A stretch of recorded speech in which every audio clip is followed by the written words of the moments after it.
Assalamualaikum dan salam sejahtera semua. Kembali lagi dalam Jalil Shah Channel. So, dah lama juga aku tak buat konten sembang bola. Sebelum ni aku ada buat sembang bola untuk legend-legend, untuk international punya player. So, sekarang ni aku sebenarnya salah seorang peminat bola sepak juga, antara peminat bola sepak tempatan dan juga luar negara. Sebenarnya dah lama aku fikir aku nak sambung balik sembang bola. Kalau siapa yang pernah tengok aku punya video sebelum ni dekat dalam Jalil Shah Channel, dan aku juga ada video dekat Forest Studio. Korang boleh tengok dekat Forest Studio, ada video aku tentang bola. So sebelum ni liga-liga Eropah dah mula, EPL, Serie A, La Liga semua dah mula, tapi aku tak sempat nak review disebabkan kekangan masa. So hari ni aku nak review untuk Piala Malaysia, Liga Malaysia kita sendiri. Okay, so hari ni aku nak sembang pasal Piala Malaysia. So sebelum ni kalau korang tahu, Liga Super dah berakhir dengan Liga Perdana. So Liga Super jadi tidak juara kali 37 berturut-turut, tiada bersaing dalam 7 tahun berturut-turut.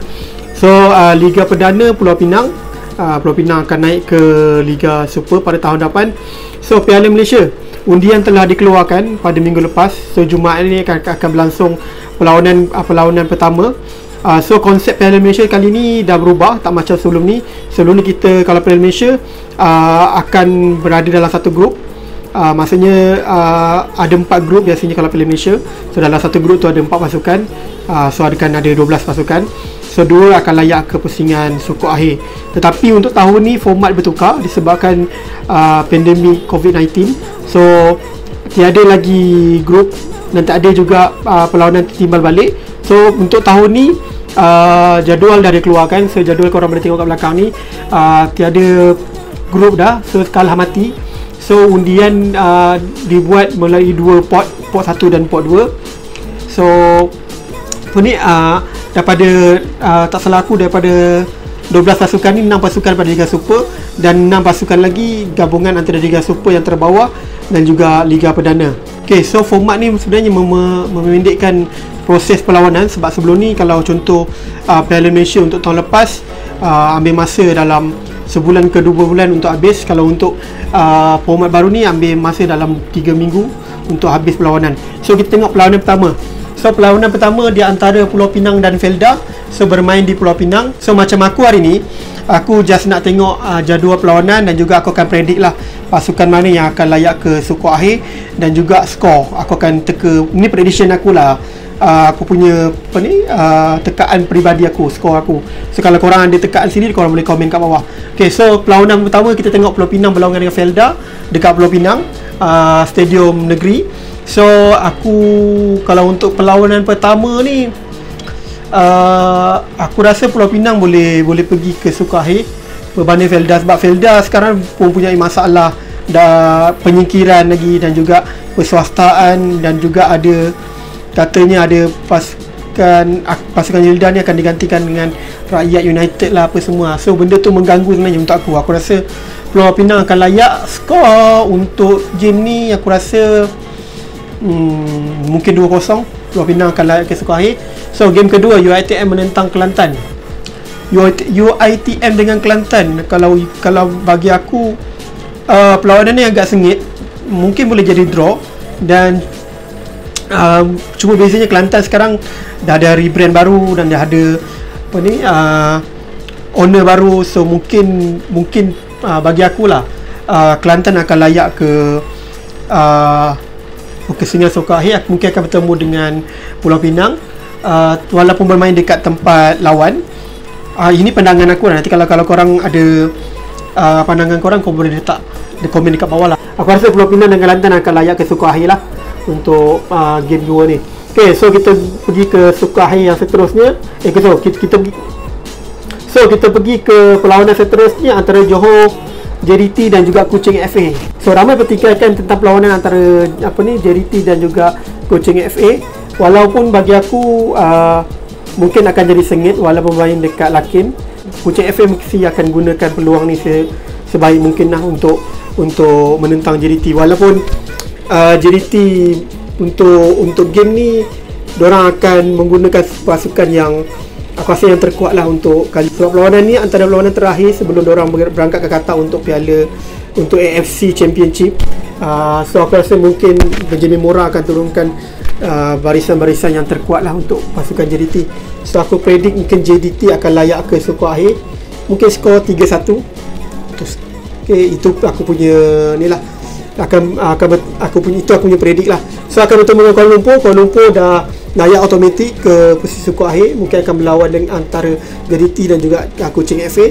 Sepatutnya slot ni dijadualkan Kuala Lumpur akan menentang Sabah, tetapi kan disebabkan kes COVID-19 yang agak tinggi dekat Sabah, so FAM terpaksa tidak membenarkan Sabah untuk bermain untuk Piala Malaysia, untuk mengelakkan daripada berlaku sebarang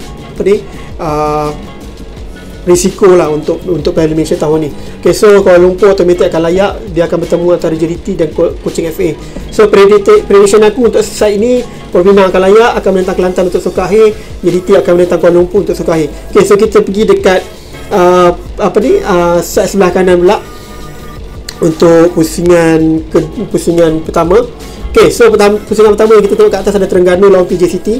So untuk Terengganu dan PJ City, memang bagi aku agak susah nak pilih. Tapi kalau ikutkan prestasi dalam Liga Super, aku rasa Terengganu lebih baik, bermain lebih baik, dan juga aku rasa diorang berada di tempat ketiga atau keempat Liga Super di masa tahun ni. Diorang berakhir dekat nombor 3 atau nombor 4. So PJ City dan Terengganu, aku predict Terengganu akan layak ke skor akhir dengan skor, sebab akan bermain dekat Terengganu. Aku rasa mungkin boleh jadi 2-1. Next game, Perak dan Kelantan United FC. Okay, perlawanan ni aku rasa mungkin Perak ada kelebihan disebabkan bermain dekat Stadium Ipoh Perak, dan pendatang Kelantan United FC ada daripada Liga Perdana. So aku expect Perak akan layak dengan jaringan 2-0. So prediction aku, Terengganu akan menentang Perak di skor akhir. Okay, so next punya pusingan pertama, Kedah lawan Pahang. Perlawanan aku rasa yang ramai sangat, yang ini antara undian yang paling muat lah, yang paling bawah ni. Kedah bertemu Pahang, Selangor bertemu Melaka. Untuk aku susah nak predik sebab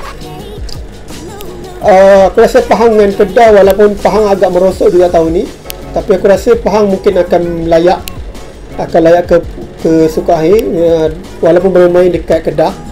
Aku rasa mungkin Pahang akan menang 1-0 dengan Kedah. Ni prediction aku lah. So Selangor Melaka, dua-dua tim ada masalah sekarang ni. Selangor dengan masalah kes coach Diarto dan juga pemain juga. Melaka pun ada masalah juga, semua ni kes gaji apa semua. Tapi aku rasa untuk keputusan semasa, mungkin Selangor akan layak ke skor akhir menentang Pahang. So prediction aku, Pahang akan bertemu dengan Selangor lah. So aku ulang balik prediction aku untuk perlawanan Jumaat ni. Pulau Pinang mungkin akan layak dan menentang Kelantan di skor akhir. JDT akan layak dan menentang Kuala Lumpur. Terengganu akan layak menentang Perak di skor akhir. Pahang akan layak dan menentang Selangor di skor akhir. So ini pandangan aku untuk Piala Malaysia 2020. So kalau korang ada pendapat atau ada komen, boleh komen dekat bawah untuk prediction korang Piala Malaysia 2020. Terima kasih semua. Jumpa lagi. Assalamualaikum. Bye.